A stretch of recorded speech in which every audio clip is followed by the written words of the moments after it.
దేవుడు నేరుగా నీ మాట వినాలని ఆశపడుతూ ఉన్నాడు. కానీ ఈ రోజున చాలామంది వీళ్ళు చెప్తున్నటువంటి మాటలు విని, అనగా చెప్పుడు మాటలు విని, ఈ రోజున దేవుడు మన మాట వింటాడు కనుక ఆ యొక్క యోగ్యతను మనం పోగొట్టుకున్నట్లుగా మనం కనబడుతూ ఉన్నాం దేవుడి దృష్టిలో.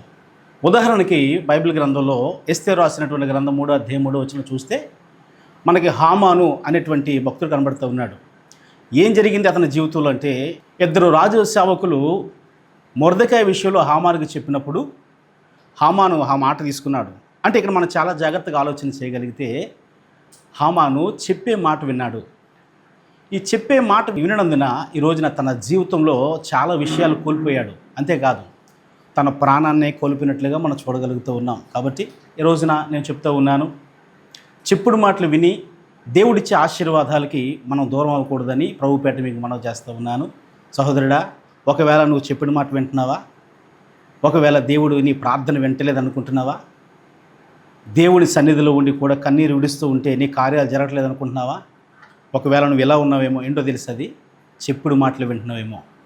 దయచేసి హామాను వలె చెప్పుడు మాటలు వింటే కనుక మన జీవితంలో దేవుడి ఆశీర్వాదాలు చాలా మనం పోగొట్టుకుంటాం. ప్రభు పేరట నేను చెప్తూ ఉన్నాను, చెప్పే మాటలు వినకుండా దేవుని వాక్యంలో ఎదగాలని, దేవుని ప్రార్థనలో ఎదగాలని.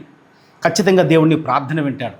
ఎందుకంటే రక్షణ అనేది దేవుడికి ఉచితంగా ఇచ్చాడు కనుక ఆ రక్షణను బట్టి నీవు చేస్తున్నటువంటి ప్రార్థన దేవుడు వినాలని ఆశపడుతున్నాడు కనుక దేవుడే నీతో మాట్లాడాలనుకుంటున్నాడు, లేదా నీ మాట దేవుడు వినాలనుకుంటున్నాడు.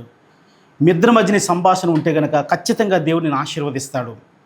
ఎవరు ఏం చెప్పినప్పటికీ కూడా నువ్వు వినకూడదని ప్రభుపేట నీకు మనవి చేస్తూ ఈ మాటలు నేను ముగిస్తూ ఉన్నాను. దేవుడు నిన్ను దీవించి నిన్ను ముందుకు తీసుకుని వెళ్ళి నేను ఆశీర్వదించునుగాక. ఆమేన్.